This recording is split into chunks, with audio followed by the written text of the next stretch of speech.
அன்பார்ந்த மக்களுக்கு வணக்கம். நான் உங்கள் Karthik Pillai and welcome to the KTV. Pallavaram MLA மகனான திரு ஆண்டோ மதிவாணன் மற்றும் திருமதி மர்லினா அவர்களை சார்ந்த அந்த ஒரு மெயின் இஷ்யூ, அந்த இஷ்யூவில் நடந்த தொடர்ச்சியான சம்பவங்கள், அதில் ஒரு மிக முக்கியமான சம்பவத்தை பற்றி இன்றைக்கி பகிர்ந்துக்க போகிற மக்களே. இந்த பதிவில் இந்த சம்பவத்தை பகிர்ந்துக்க போது நமக்கு தெரியும் எதற்காக அந்த பெண்ணை 16th Jan அன்னைக்கு நீ வாமா, நீ வா, நீ வந்து 6 மாதம் ஒர்க் பண்ணிட்ட, இன்னும் 1 மாதம் மட்டும் ஒர்க் பண்ணிட்டு போன்னு ஏன் கூப்பிட்டாங்க அப்படிங்கிறது ரொம்ப தெளிவாக தெரியும் மக்களே. இந்த பதிவு பார்த்து முடிக்கிறப்போ வாங்க பதிவுக்குள்ளே போயிடலாம்.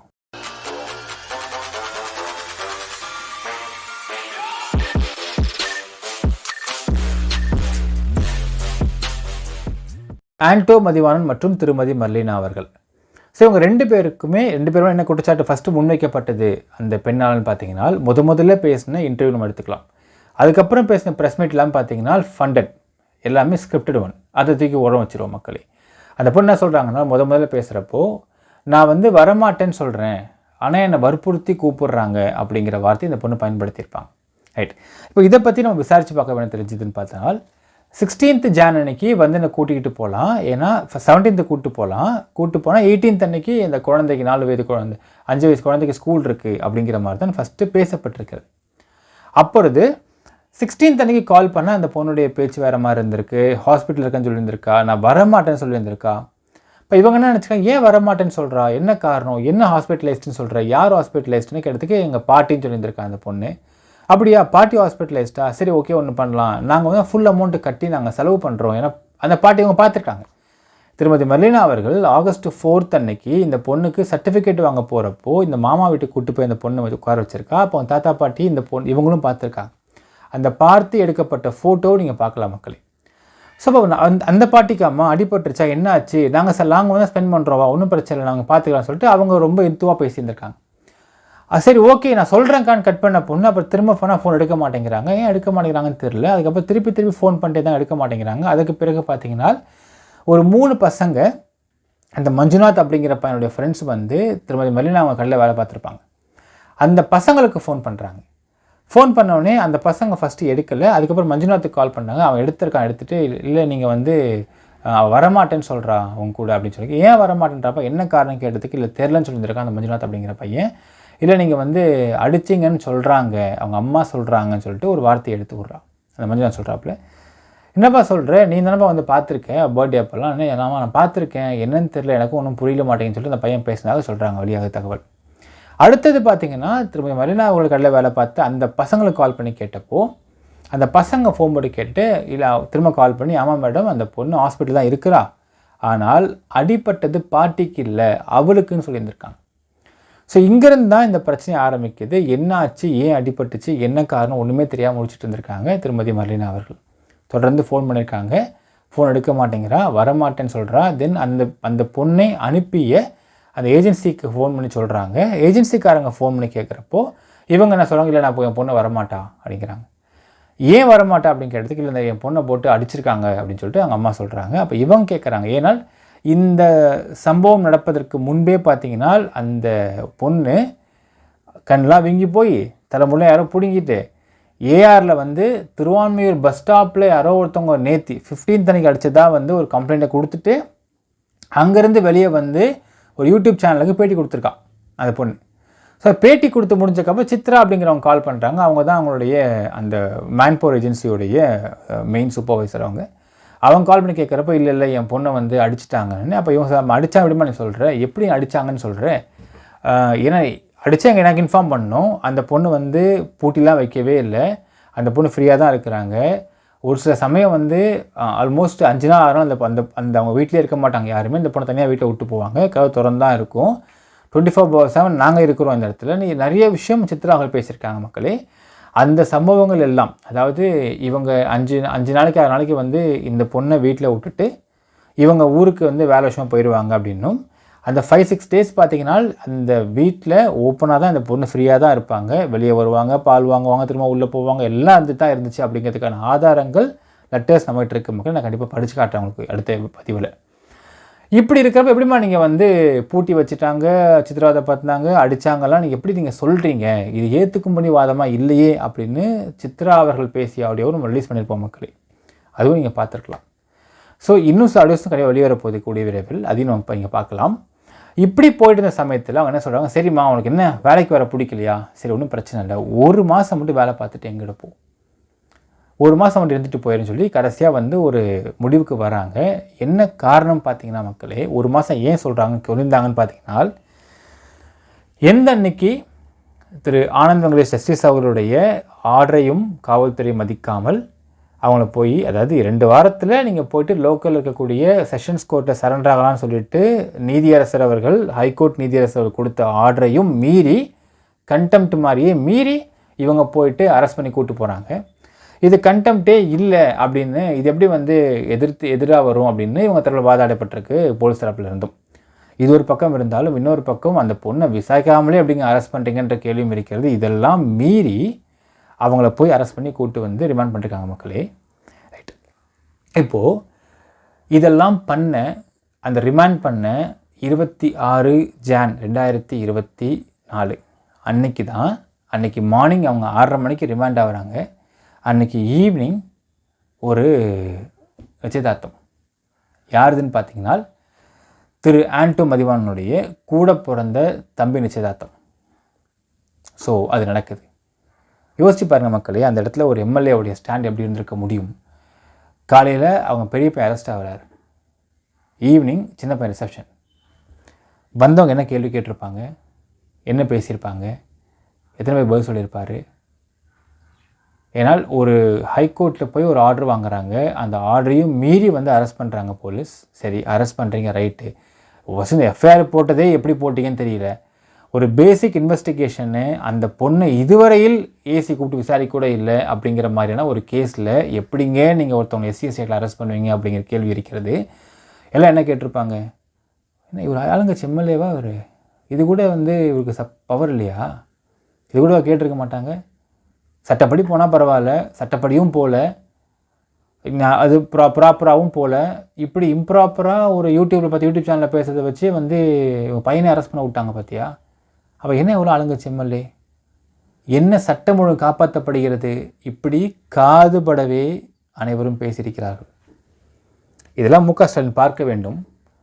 கூட்டணி கட்சி, தோழமை கட்சி, விசிகே அப்படின்னு வச்சு ஆடிக்கிட்டு இருந்தீங்க இல்லைங்களா, நீங்கள் பாருங்கள் இப்போது.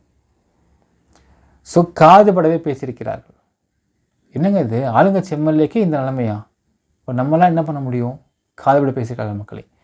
அவரால் அந்த இடத்துல கட்சி விட்டு கொடுத்துருக்கவும் முடியல, பையனை விட்டு தர முடியல, யார்ட்டையும் பேசவும் முடியல. எல்லாத்துக்கும் மேலே அந்த பொண்ணு ஃபஸ்ட்டு பேசுகிறப்ப சொல்கிறா எம்எல்ஏக்கு சம்மந்தமே இல்லைங்க அப்படிங்கிறான். அடுத்து கேட்குறாங்க, அவர் ஹஸ்பண்டுக்கு இல்லைங்க, அவர் காலப்படம் ஈவினிங் தாங்க வருவார் அப்படிங்கிறான். அப்படிப்பட்ட ஒரு சிச்சுவேஷனில் அப்படிப்பட்ட ஒரு சம்பவம் சொல்கிறா. அடுத்த நாளே அப்படியே மொத்தத்தையும் மாற்றி பேசுகிற மட்டும் இல்லை மக்களே, முன்னாடி பேசி பப்ளிஷ் பண்ண அந்த யூடியூப்பில் போட்ட அந்த வீடியோ நீக்கப்படுகிறது. யார் இன்ஸ்டிகேஷன் கேட்டிங்கன்னா, இந்த திருட்டு ஃப்ராடு புரோக்கர் கதிரால. நம்ம உஷார் டவுன்லோட் பண்ணி வச்சுட்டோம் அந்த வீடியோவை. ஸோ அந்த டவுன்லோட் பண்ண வீடியோ தான் இன்றைக்கு பல ஆதாரங்களாக இருக்கிறது மக்களே. இல்லைனா இந்த கதை இன்னும் மாற்றிருப்பாங்க. ஸோ இப்படியாக ஒரு ஃபேக்கப் பண்ணுறானுங்க. காதுபடவே பேசப்பட்டது. அது முடியுது மக்களே. கரெக்டாக போன இந்த மாதம் 11/2/2024 அவங்க தம்பிக்கு மேரேஜ் நடந்திருக்கிறது. ஆக்சுவலாக எதற்காக மரினா சொன்னாங்கன்னு கேட்டிங்கன்னா, அவங்க சொன்ன வார்த்தை அப்படியே நம்ம கேள்விப்பட்டோம். சொன்ன வார்த்தை, சரி ரேக்கா நீ வந்து 1 மாதம் மட்டும் இருந்துட்டு போ, ஏன்னா நீ வந்து 6 மாதம் என் குடும்பத்தோடு ஒன்றா பழகிட்ட, அந்த கல்யாண சமயத்தில் நீ என் கூட இல்லைனா எனக்கு கையே உடஞ்ச மாதிரி இருக்கும், 1 மாதம் என் கூட இருந்துட்டு போ, அப்புறம் நீ கூட வெளியே வீட்டுக்கு வந்துருன்னு சொல்லியிருந்திருக்காங்க மக்களே. இந்த வார்த்தையை பார்க்க வேண்டும். 1 மாதம் என் கூட இருந்துட்டு போ, என் குடும்பத்தோடு நீ ஒன்றா பழகிட்ட, இப்போ நீ இல்லைன்னா இந்த மேரேஜ் டைமில் கையே எனக்கு உடஞ்ச மாதிரி இருக்கும். அவங்க சொன்ன வார்த்தை அது எப்படிங்க மக்களே? அதாவது தலித்து பொண்ணு பறச்சின்னு திட்டினாங்க அப்படின்னு வைக்கப்பட்ட குற்றச்சாட்டு. அப்படிப்பட்ட பொண்ணை திருமதி மர்லினா அவங்க ஏன் வற்புறுத்தி வாவான்னு கூப்பிடணும்? ஃபஸ்ட் அண்ட் ஃபார்மோஸ்ட் திங் அது. ரெண்டாவது, இப்போ இந்த பொண்ணு வந்து எஸ்சி கம்யூனிட்டியை சேர்ந்த பொண்ணு அப்படிங்கிறது எந்த சந்தர்ப்பத்தை அவங்க தெரிஞ்சிருக்க வாய்ப்பு இருக்கிறது?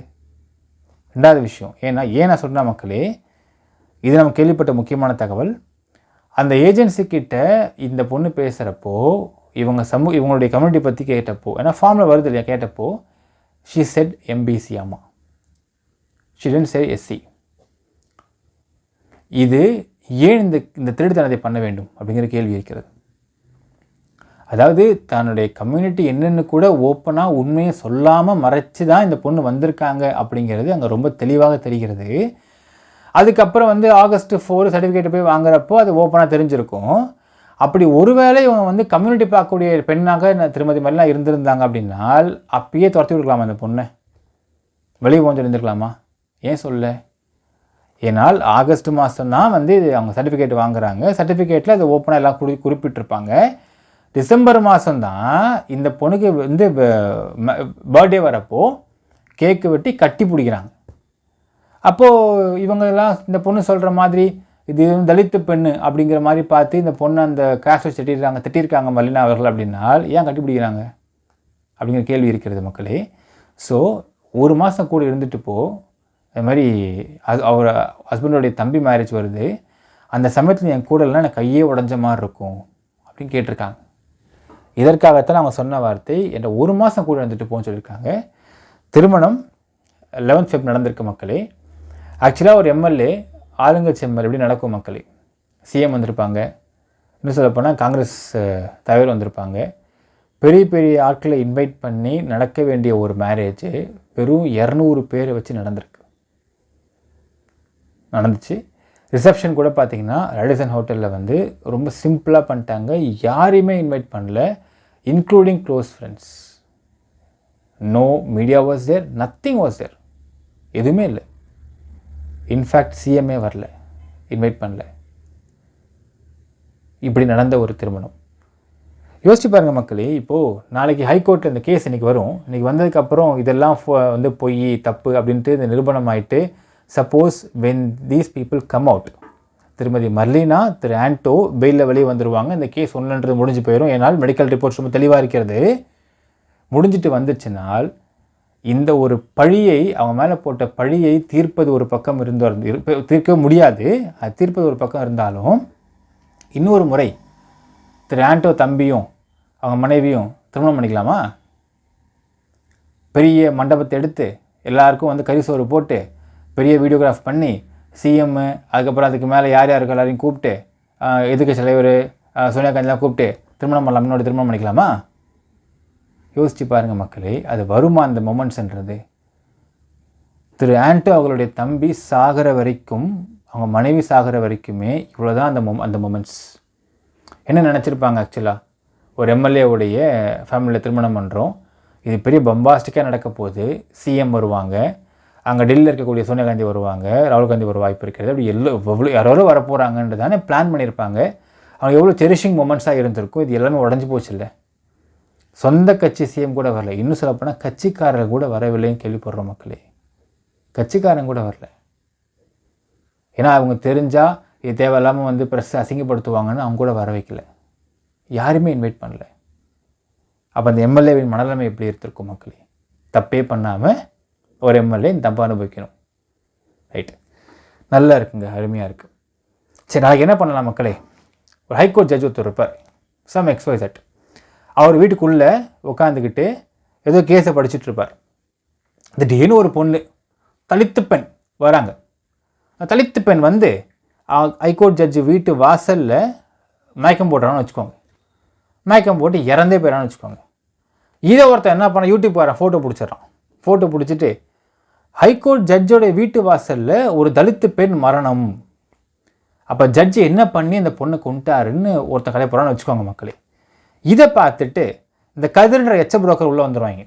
உள்ளே வந்துட்டு அதுக்கப்புறம் கூட தான் ஒரு 10 இன்னும் புரோக்கர் வீட்டுக்கு வராங்க, பார்த்தீங்கன்னா உள்ளே வந்துடுவானுங்க. வீட்டுக்கு வராங்க, உள்ளே வந்துட்டு கொயம் கத்திட்டான்னு வச்சுக்கோங்களேன். ஐயோ தலித்து பெண், அந்த பொண்ணை ஹைகோர்ட் ஜட்ஜு ரேப் பண்ணிட்டாரு, கொலை பண்ணிட்டாரு, ஆச்சரிய கலகரான்னு வச்சுக்கோங்க மக்களே. இவ்வளவு கலவரம் கூச்சல் பண்ணிட்டா காவல்துறை எந்த விசாரணையும் பண்ணாமல் அந்த ஹைகோர்ட் ஜட்ஜு மேலே SC/ST ஆக்ட் போட்டு ரிமாண்ட் பண்ணலாமா? அருமையாக இருக்கும், சிறப்பாக இருக்கும்ல மக்களே. பண்ணுவாங்களா? பண்ணுவாங்க. அதுவும் வரப்போகுது கூடிய விரைவில். ஏன்னா ஒரு காவல்துறை ஒரு எஸ்சிஎஸ்டி ஆக்டில் விசாரணை, பேசிக்கான விசாரணை கூட பண்ணாமல் 2 பேர் ரிமாண்ட் பண்ணுறாங்க. அந்த 2 பேர் ரிமாண்டு ஒரு குடும்பத்துடைய ஒரு நிம்மதியையும் மகிழ்ச்சி எப்படி குலைச்சிருக்குன்றதை பார்த்துக்கலாம். கல்யாணம் திரும்ப வராது, ரிசப்ஷன் திரும்ப வராது, செரிஷிங் மூமெண்ட்ஸ் திரும்ப வராது. அவங்க வாழ்க்கை பூரா இந்த விஷயம் வரப்போ யாராவது ஒருத்தவங்க நாளைக்கு அவங்க குழந்தையெல்லாம் பெருசாக வந்து வச்சுக்கோங்களேன், அந்த ஆண்டோவோடைய தம்பி குழந்தை பிறந்து வளருதுன்னு வச்சுக்கோங்க மக்கள். அப்போ கேட்கும், பெரியப்பாலாம் எங்கேப்பா காணோம், சொல்ல முடியுமா? பெரியப்பா ஜெயிலில் தான் சொல்ல முடியுமா? அந்த குழந்தைக்கு ஏன்பா ஜெயிலில் தான் கேட்கும் அடுத்த வார்த்தை. எவ்வளோ பெரிய விஷயம் நடந்திருக்கு பாருங்கள் மக்களே. இந்த புரோக்கரு, இந்த கதிர்ன்ற புரோக்கர் பண்ணக்கூடிய வேலை, இந்த ரேகா அப்படிங்கிற பொண்ணு மனசாட்சி கொஞ்சம் கூட இல்லாமல் மேலே வந்து காரி துப்பி எப்படிலாம் வந்து அவதூறு கலப்பின இந்த ஒரு காரி துப்பின அந்த ப்ரெஸ் மீட்டு, அந்த காரி துப்பின ப்ரெஸ் மீட்டு, கலப்பி விட்ட அவதூறு, இதெல்லாம் வச்சு காவல்துறை வந்து நடவடிக்கை எடுத்தது. விசாரணையே பண்ணாமல் ஒரு எஸ்சிஎஸ்டி ஆக்டு. அதற்கு ஏன்னா அஜிடேஷன் கிளம்புதாம்மா, ஆளுங்கட்சின்னு பேசுகிறாங்களாமா. இது எங்கே வந்து நின்றுருக்கு பாருங்கள் மக்களே.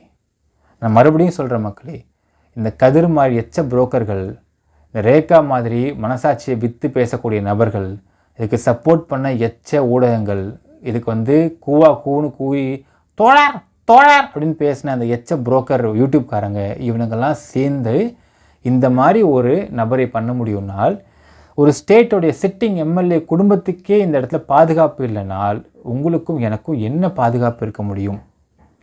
இதெல்லாம் எங்கேருந்து ஆரம்பிக்குதுன்னு கேட்டிங்கனால், திருமாவளவன் அப்படிங்கிற அந்த விசிக கட்சி. கள்ளக்குறிச்சி கலவரம் வந்த சமயத்திலேயே வந்து திரு மு க ஸ்டாலின் அவர்கள் விசிகேவை எங்கே வைக்கணுமோ அங்கே வச்சுருந்துருக்கணும், வைக்கல. தோழமை கட்சின்னு சொன்னாங்க, நடவடிக்கை எடுக்க விடாமல் தடுத்தார். இன்றைக்கி அவர் கட்சியிலே கை வச்சிட்டாங்க. அதை தடுப்பதற்கோ நிறுத்துவதற்கோ திருமாவளவன் அவருக்கு வந்து திராணி இல்லைனால் கட்சியே நடத்துகிறீங்க நீங்கள்லாம், தூக்கி போட்டு போங்க பேசாமல். இன்றைக்கு இதே திமுகவில் போட்டு கூட்டணி பேச்சுவார்த்தை நடத்துவதற்கு கூட மூஞ்சி இல்லை. ஏதாச்சும் போய் பேச முடியும், எப்படி போய் பேச முடியும் அப்படிங்கிற விஷயம் இருக்கிறது. என்னை கேட்டால் விடுதலை சிறுத்தை கட்சி அப்படிங்கிற கட்சியெல்லாம் பேன் பண்ணி தூக்கி போட்டு போயிட்டே இருக்கணும். இல்லையா திமுக துரத்தி விட்ருங்க, அதிமுக சேர்த்துக்காது. நாம் என்று எப்போவுமே சொல்வது போல் மக்களுக்கு துரோகமும் தவறும் விளைக்கின்ற எந்த கட்சியுமே தேவையில்லை. நீ ஊழல் பண்ணுற, டெண்டரில் வந்து நீ முறைகேடு பண்ணுற, இதெல்லாம் செகண்டரி பார்ட்டு. ஒருத்தன் தப்பே பண்ணாமல் ஒரு கேஸில் நீ அஜெண்டா பண்ணி அவன் வாழ்வாதாரத்துக்கு எடுத்துக்கிட்டு இருக்கன்னா நீ தீவிரவாதத்துக்கு சமம். நீ ஃப்ராடு, 420 தீவிரவாதி, அதுவும் பணத்துக்கு பண்ணுறான், டபுள் நீ இந்த மாதிரி எச்சைக்கு சப்போர்ட் பண்ணுற கட்சியில் அந்த நாட்டுக்கு தேவையா? I just again made it மக்களே, VCK should be made as a political orphan. இந்த எலெக்ஷனில் மக்கள் விசிகேவிற்கு விசிகே நிலைமை என்ன, அவங்க எந்த நிலைமையில் இருக்கணும் அப்படிங்கிறதே மக்கள் காட்டுவாக நம்ம எதிர்பார்க்கலாம் மக்களே. இந்த வாட்டியும் திரு மு க ஸ்டாலின் அவர்கள் ஆக்ஷன் எடுக்காமல் இருந்துட்டார் அப்படின்னால் கண்டிப்பாக அடுத்த 2 வருஷத்தில் அவங்க இன்னும் ஓவராக பண்ணுவாங்க. which cannot be controlled by the CM சொல்லிக்க விரும்புகிறோம். அப்படி போச்சுனால் பாமர மக்கள் மட்டும் இல்லை, பெரிய விஐபியோட பசங்க கூட இங்கே வந்து பெரிய பிரச்சனை சந்திக்க வேண்டியது இருக்கும். அதுக்கு இடம் கொடுக்க மாட்டேன்னு நினைக்கலாம் மக்கள். என்ன நினைக்கிறீங்க அப்படிங்கிறது கமெண்ட்டில் மென்ஷன் பண்ணுங்கள். நன்றி, வணக்கம்.